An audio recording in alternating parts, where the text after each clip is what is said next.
High, আমি ইপসিতা। সবাইকে আমাদের চ্যানেলে স্বাগত জানিয়ে শুরু করছি একটা নতুন ব্লগ। আজকে নতুন ব্লগে দেখুন একটা নতুন চ্যালেঞ্জ দিয়েছে। মানে চ্যালেঞ্জটা আমার কাছে কোনো নতুনত্ব নয়, অনেক করেছি আর তার নজির আমার চ্যানেলের মধ্যেও রয়েছে। মানে ব্যাপারটা এটাই, মিস্টার দেব বললো যে আজকে একটুখানি চটপট হঠাৎ করে বিরিয়ানি করতে পারবে। আমি না, হ্যাঁ চটপটও করতে পারবো, হঠাৎ করেও করতে পারবো, কারণ সবই রেডি ছিল। তো এই যে সেদিনটা চিকেন আনা হয়েছিল, তার থেকে 3টে লেগ পিস সরিয়ে রাখা হয়েছিল। তো মানে এটা অ্যাকচুয়ালি প্রি প্ল্যানই ছিল, কিন্তু আজকে সেটা হবে সেটা জানতাম না। তো যাই হোক, আদা রসুন বাটা রয়েছে, তারপর এদিকে রসুন আদা আলাদা করে বাটা, এখানে আলু নিয়ে নিয়েছি, বেরেস্তা করে নিয়েছি। এটা জাস্ট সব এবার শুরু করব। না, বিরিয়ানিটা হবে, বাট বিরিয়ানিটা আমি বলেছি যে Kolkata style, specially Arsalan style. তার জন্য দেখা একটা জিনিস আমি শুরু করে দিয়েছিলাম। তো পুরো বেরেস্তাটা একটু বেশি ডিপ ভাজা হয়ে গেছিল, এটা ব্যারাকপুর স্টাইল। তো অসুবিধা নেই, এটা রেখে দেবো, অন্য কোনো কিছুতে লেগে যাবে। তো কলকাতা স্টাইল যে সেটা মানে বিরিয়ানি, তাতে কিন্তু এইরকম যে গোল্ডেন ব্রাউন কালারের বেরেস্তা লাগে। তো এটা হয়ে গেছে, ঠান্ডা হলে এটাকে গুঁড়িয়ে তারপর ব্যবহার করব। তো ফার্স্ট যে স্টেপটা সেটা হচ্ছে মাংসটাতে একটু ম্যারিনেশন করবো। তার জন্য দই দেবো, দইয়ের জলটা আমি ঝরিয়ে রেখেছি, ঠিক আছে। দই দেবো আর আদা রসুন দেবো।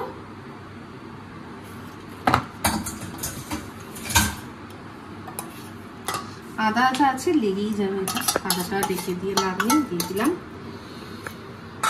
আর রসুন যথেষ্ট। আর দেবো একটা জিনিস, সেটা হচ্ছে মশলা। বিরিয়ানিতে 2 রকমের মশলা লাগে, তো এটা 1 রকমের মশলা। আর এটা হচ্ছে আরেকটা মশলা, ঠিক আছে। তো 2 রকমের মশলা, দই দিয়ে, আর তার সাথে আরেকটা জিনিস দেবো, সেটা হচ্ছে শুকনো লঙ্কার গুঁড়ো। শুকনো লঙ্কার গুঁড়ো দিয়ে এবার একটু এটা মেখে রেখে দেবো। তো আমার এই বিরিয়ানি যে 2 নম্বর মশলাটা দিলাম, ওটার মধ্যেও গোলমরিচ আছে। তো এটাও তার সত্ত্বেও আরেকটুখানি গোলমরিচ দিলাম, দিয়ে এটাকে এবার একটু মেখে খানিকক্ষণ রেখে দেবো।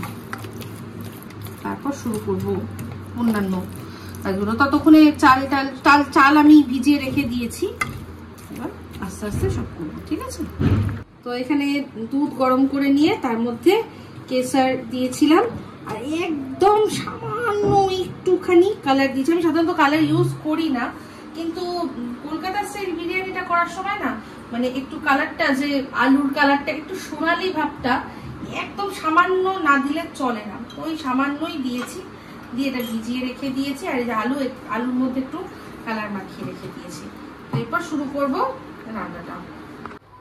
তো বিরিয়ানি চালটা ভিজিয়ে রেখেছিলাম, এবার বিরিয়ানি চালটা রেডি করার জন্য যেরকম নুন দিয়ে সিদ্ধ করে নিতে হয়, তো নুন দিয়ে দিয়েছি। আর তার সাথে এর মধ্যে দেব হচ্ছে কি, আমি বিরিয়ানি চাল সেদ্ধ করার সময় শুধুমাত্র তাতে এলাচ আর লবঙ্গ দিই, আমি আর কিচ্ছু দিই না। দারচিনি, তেজপাতা, আমি আজ পর্যন্ত এত বড় বড় রেস্টুরেন্টে খেয়েছি, যেগুলো অথেন্টিক মোগলাই রেস্টুরেন্ট, কোথাও আমি তেজপাতাও পাইনি, কোথাও আমি দারচিনিও পাইনি। বিরিয়ানির মধ্যে শুধু লবঙ্গ আর এলাচ, এটাই হচ্ছে অথেন্টিক বিরিয়ানির মধ্যে চাল সিদ্ধ করার সময় দেয়, যেটা কিনা পরবর্তীকালে আমাদের ওই প্লেটের মধ্যে আসে। আর ওই বিরিয়ানি খেতে খেতে যদি একটা এলাচ মুখে পড়ে রে ভাই, পুরো মেজাজ কিরকিরা হয়ে যায়, একদম কিরকিরা হয়ে যায়। তো যাই হোক, সেই কিরকিরা হোক, বেছে বুঝে খাবো আমরা। তো দিচ্ছি, তো এই 4-5টা লবঙ্গ যথেষ্ট, ঠিক আছে। আর তার সাথে দুটো এই খুব ভালো কোয়ালিটির আছে, দুটো আমি একটুখানি জাস্ট ফাটিয়ে এরকম ভাবে দিচ্ছি, যথেষ্ট। এলাচের যা দাম, সত্যি কথা বলতে আমার ওরকম হাত খোলে না এলাচ দিতে গিয়ে। আমি আর সবচেয়ে বড় কথা, হাত খুলেই বা দেবো কেন, এটা মানে যেটুকু দুটোতে এই চালটার মধ্যে ফ্লেভার আনতে সে সক্ষম, তাহলে আমি কেন 4টে দিয়ে নষ্ট করবো? নষ্ট করার নাম কখনোই আর কি হাত খোলা হতে পারে না। তো যাই হোক, এই হচ্ছে ব্যাপার। তারপর হচ্ছে পরের স্টেপটা দেখাচ্ছি। এই যে আলুগুলোকে এবার একটু ভেজে তুলে রাখবো, ভেজে নেবো, তাহলে না ভালো হয়।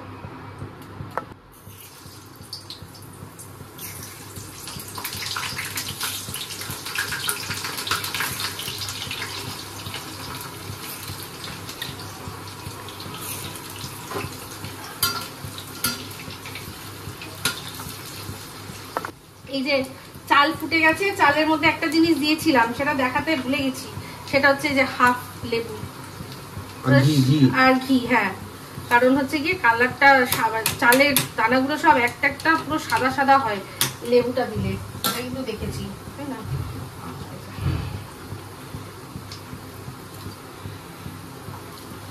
আমার এটাতেই ভাতটা এই যেহেতু চাল ইয়ে করবো, ঝরিয়ে ফেলবো, আমার সুবিধা হয়। এই প্রেসার কুকারের এটা ধরে এই হাতলটা ধরে টুকুস করে উল্টে দিই, আর ওদিকে আমার আলুটাও ভাজা হয়ে গেছে।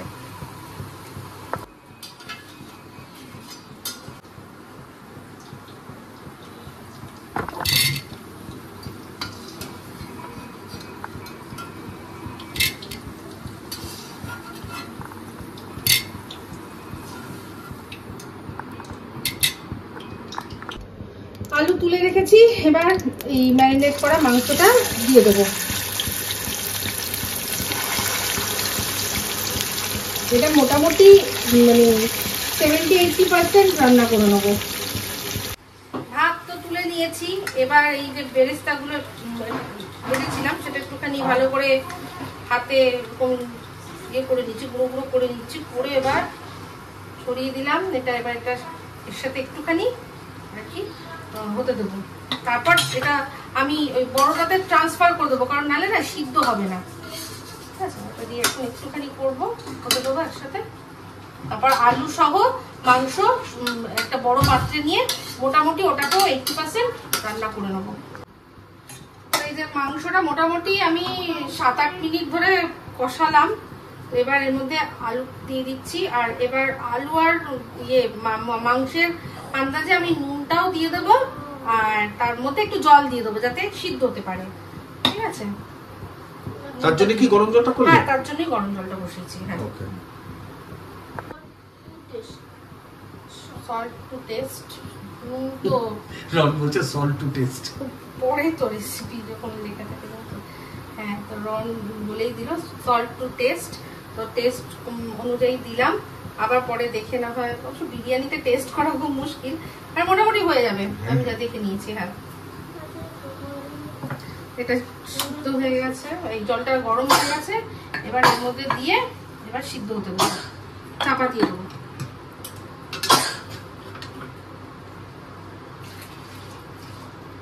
যথেষ্ট,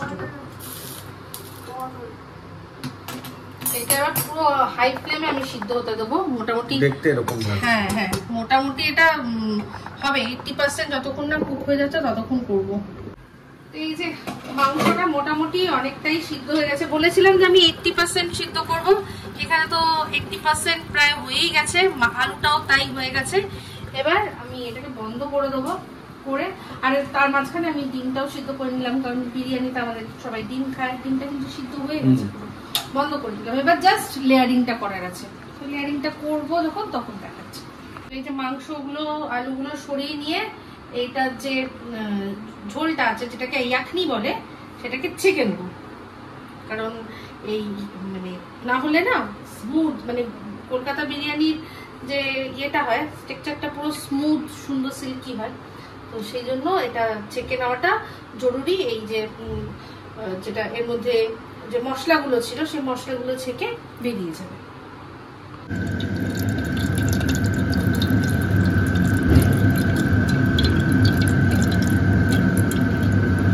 আলু বোখরা দিলাম, এখানে লেয়ারিং করছে, ওর মধ্যে দিয়েছি ঘি, তার মধ্যে দিয়েছি দই, তারপর আলু বোখরাটা দিয়ে দিলাম।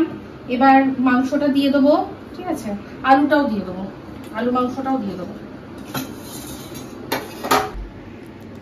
ইয়াকনিটাও দিয়ে দিলাম পুরোটা আলু মাংসের উপরে। এবার একটু বিরিয়ানি মশলা, 2 রকমের মশলাই আবার এর মধ্যে দেবো। তো এই যে বিরিয়ানিটা হচ্ছে একটা মশলা, আরেকটা বিরিয়ানির আসল যে ফ্লেভার সেটা এই 2 নম্বর মশলা থেকেই আসে, যেটা হচ্ছে গিয়ে এলাচ, আর তার সাথে গোলমরিচ, আর তার সাথে হচ্ছে গিয়ে জয়িত্রী। এই তিনটে দিয়ে আমি এই মশলাটা বানাই। শুধুমাত্র এলাচ জয়িত্রী দিয়েও অনেকে এটা বানায়, কিন্তু আমি এর মধ্যে একটুখানি গোলমরিচ দিয়ে দেখেছি, আমার মনে হয় আরো বেটার হয়। আচ্ছা, এইটার মধ্যে না আমি এই যে বিরিয়ানিতে যে লিকুইড মশলাগুলো যায়, মানে মশলা বলতে যেটা আর কি এসেন্স বলতে পারো, এর মধ্যে একদম আমি এর মধ্যেই একবারে দিয়ে মিশিয়ে নিলে কি সুবিধা হবে। একদম সামান্য, আমাদের বিরিয়ানিটাও সামান্য, মাত্র 3টে মাংস, একটু চাল, এরকম আলু, তো যেরকম আর কি জিনিস সেরকমই কোয়ান্টিটি, এরকম মানে জিনিস সেরকমই কোয়ান্টিটি, একদম সামান্য সামান্য একটু করে দিয়ে দিলাম হচ্ছে গিয়ে কেওড়া জল আর গোলাপ জল, আর এটা হচ্ছে একটা মিঠা আতর, ঠিক আছে। এটা তো 1 ড্রপ দিলেই যথেষ্ট।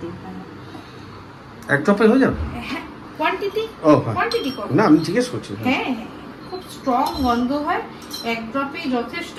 তো এটা আমি এখন এর মধ্যেও একটু দিচ্ছি, আবার পরে আবার ওপর দিয়েও দিয়ে দেবো, ঠিক আছে। এবার এর মধ্যে এটা চালটা, কি গন্ধ বেরিয়েছে গো, কি দারুণ না, দারুণ গন্ধ বেরিয়েছে।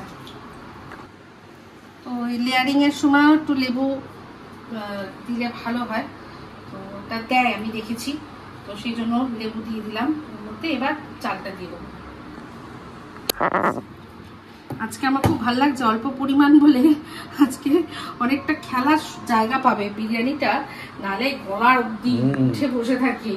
তো এটা যে একটু খেলার সুযোগ পাবে, কারণ বিরিয়ানির হাড়ির নিয়মই হচ্ছে যে তার 1/4 অংশ কিন্তু থাকবে, এমটি থাকবে, খালি থাকবে, তবেই না ওই ভাপটা গিয়ে তোমার ওখানে ভাপে বাকিগুলোকে রান্না করতে পারবে। আর আমাদের তো সাধারণত আমাদের সবারই বাড়িতে এরকমই হয়, বিরিয়ানি সবার জন্য যখন করতে হয়, অত বড় হাঁড়ি কড়াই তো আমাদের খুব কম মানুষের বাড়িতেই রয়েছে, তো সবার মানে ফুল ফ্যামিলির করতে গেলে তখন আমার তো প্রত্যেকবার এরকম গলা অবধি।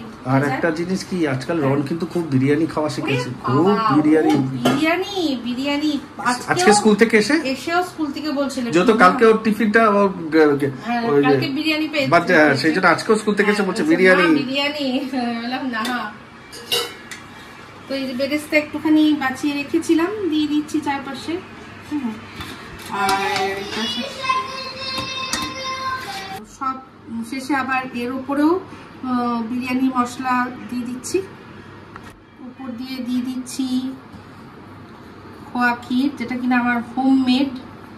আগের ব্লগেই দেখেছেন, বলেছি যে না থাকলে খোয়া ক্ষীর কিভাবে চটপট হোমমেড খোয়া চিটুর বানিয়ে নেবেন, তো ওটাই দিচ্ছি। আর তার উপর দিয়ে দেবো লিকুইড এটা। সব শেষে এর উপর দিয়ে দিলাম যেটা ওই সব দুধের সাথে মেশানো জাফরান আর এই সব রকমের এসেন্স, ঠিক আছে, ব্যাস কমপ্লিট। তো সব শেষে ওপর দিয়েও, নিচে তো দিয়েইছি, ওপর দিয়েও আবার ঘি দিয়ে দেবো। তো ব্যাস এবার আমি এটা আটা দিয়ে সিল করলে হয়, কিন্তু আমার দরকার নেই, আমি একটা কাপড় দিয়ে চারপাশটা এমন ভাবে দিয়েছি এটা একদম এয়ারটাইট হয়ে যাবে, ঠিক আছে। দিয়ে বসিয়ে দেবো একদম স্লো ফ্লেমে।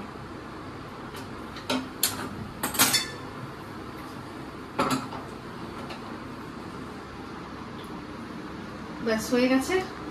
এটা কতক্ষণ রাখতে হবে?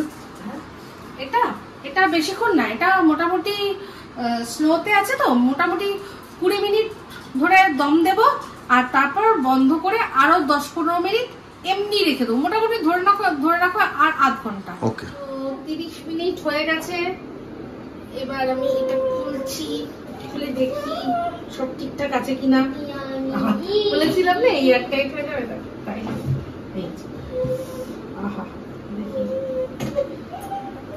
এই হয়েছে, দেখে বোঝা যাচ্ছে যে হয়ে গেছে, মনে হচ্ছে। দেখি ভেতরে কিছু লিকুইড, ওইখানটা মাঝখানটা দেখলে বোঝা যায় আছে কিনা। না, কিছু নেই, সামান্য কিছু নেই, না কিছু নেই, একদম পরিষ্কার পরিষ্কার পরিষ্কার। বিরিয়ানি আমাদের একদম রেডি। এবার যেরকম ভাবে আর কি ওই সার্ভ করতে হয় সার্ভ করবো। এটার মধ্যে আরেকটুখানি আমি ভাবছি, মানে যখন দিয়েছিলাম তখন যতটা অল্প একটুখানি ঘি দিয়েছিলাম, একটু উপর দিয়ে জাস্ট ছড়িয়ে তারপরে রন তো বিরিয়ানি বিরিয়ানি করে পাগল করে দিচ্ছে আমাকে, বিরিয়ানি বিরিয়ানি একটু জাস্ট সামান্য। তো এই যে বিরিয়ানি দেখুন, এবার উপর থেকে এরকম ভাবে সরাবো, সরিয়ে বিরিয়ানি মানে এগুলো সরাবো, আর একটা করে দেবো, আর আলু দেবো, আর সার্ভ করবো। একটু মিশিয়ে নেবো 2 রকম চাল। কলকাতা স্টাইল চিকেন বিরিয়ানি একদম রেডি। বিরিয়ানিও একা খায়, ভাত খাওয়াতে লোক লাগে, বিরিয়ানি একাই খায়। এ নাও,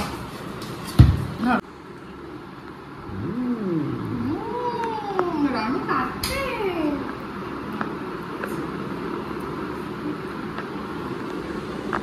এই হচ্ছে বিরিয়ানি। এবারে আমি টেস্ট করে বলবো যে যেরকম চেয়েছিলাম সেরকম পেরেছে কিনা, আর সত্যি বলবো, খেয়ে বলবো। বলো, খেয়ে বলো। আমি শুধু খেয়ে বলবো যেরকম চেয়েছিলাম সেরকম পেলাম কিনা। ঠিক আছে।